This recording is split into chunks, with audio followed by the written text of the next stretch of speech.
മുന്നണി മാറ്റ ചർച്ചകൾക്കിടയിൽ കേരള കോൺഗ്രസ് മാണി ഗ്രൂപ്പിൽ ആഭ്യന്തര കലാപം രൂക്ഷമാകുന്നതായി സൂചന.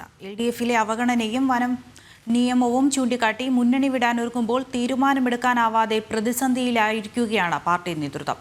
UDFിൽ തിരിച്ചെത്തിയാൽ പഴയ സ്വീകാര്യത ലഭിക്കുമോ എന്ന കാര്യത്തിലും നേതാക്കൾക്ക് ആശങ്ക തുടരുകയാണ്.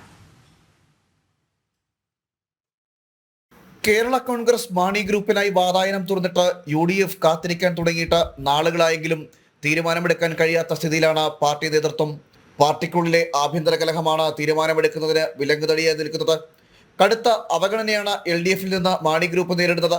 UDFിനൊപ്പം ഉണ്ടായിരുന്നത് പോലെയുള്ള പരിഗണന LDFിൽ നിന്ന് ലഭിക്കുന്നില്ല എന്നും ഒരു വിഭാഗം നേതാക്കൾക്ക് അഭിപ്രായമുണ്ട്. തെരഞ്ഞെടുപ്പുകളിൽ UDFിൽ നിന്ന് വിലപേശിയതുപോലെയുള്ള വിലപേശൽ LDFിൽ സാധിക്കില്ലെന്നും നേതാക്കൾ വിലയിരുത്തുന്നു. ഒപ്പം പ്രകടന പത്രികയിലെ പല വാഗ്ദാനങ്ങളും പാലിക്കപ്പെടാൻ കഴിഞ്ഞിട്ടില്ല. അതിനിടയിൽ അവഗണന കൂടിയായതോടെ മുന്നണി വിടണമെന്ന ആവശ്യം ശക്തമായി ഉയരുകയാണ്. മുന്നണി മാറ്റത്തിന് അനുകൂല സമയം ഇതാണെന്നും വൈകാതെ വേണമെന്നും ഒരു വിഭാഗം നേതാക്കൾ വാദിക്കുന്നു. എന്നാൽ പാർട്ടിയിലെ മറ്റൊരു വിഭാഗം MLA ഇതിന് എതിരാണ്. ഇതോടെയാണ് പാർട്ടിക്കുള്ളിലെ തമ്മിൽപ്പോരും മറനീക്കി പുറത്തു വരുന്നത്. ഈ സാഹചര്യത്തിൽ എന്തു തീരുമാനം സ്വീകരിക്കണമെന്നടക്കമുള്ള കാര്യത്തിൽ പാർട്ടി നേതൃത്വത്തിൽ ആശങ്ക തുടരുകയാണ്.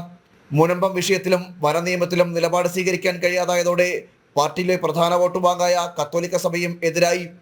സഭാ നേതൃത്വം ജോസ് കെ മാണിയെയും മന്ത്രി റോഷി അഗസ്റ്റിനെയും നേരിട്ടാണ് എതിർപ്പറിയിച്ചത്. തുടർന്ന് ജോസ് കെ മാണി മുഖ്യമന്ത്രിയുമായി നേരിട്ട് കൂടിക്കാഴ്ച നടത്തിയെങ്കിലും അനുകൂല തീരുമാനമുണ്ടായില്ല. സഭ പ്രക്ഷോഭത്തിലേക്ക് പോയാൽ അണികളും അതിനൊപ്പം ചേരും. ഇതോടെ പാർട്ടി കൂടുതൽ പ്രതിസന്ധിയിലേക്ക് എത്തും. ഇത് എങ്ങനെ മറികടക്കണമെന്നതടക്കമുള്ള കാര്യത്തിൽ ആശങ്ക തുടരുകയാണ്. അതിനിടയിൽ മുന്നണി മാറ്റവുമായി ബന്ധപ്പെട്ട കോൺഗ്രസ് UDF നേതാക്കളുമായി കേരള കോൺഗ്രസ് ചർച്ച നടത്തുന്നതായ വിവരവുമുണ്ട്. LDF വിട്ട് UDFിൽ എത്തിയാൽ പഴയ സ്വീകാര്യത ലഭിക്കുമോ എന്നതാണ് ഒരു വിഭാഗത്തിന്റെ ആശങ്ക. ഇത് പരിഹരിച്ചുകൊണ്ട് മുന്നണി മാറ്റത്തിലേക്ക് കേരള കോൺഗ്രസ് കടന്നാൽ പാർട്ടിയിലെ തന്നെ ഒരു വിഭാഗം എതിർക്കാനും സാധ്യതയുണ്ട്.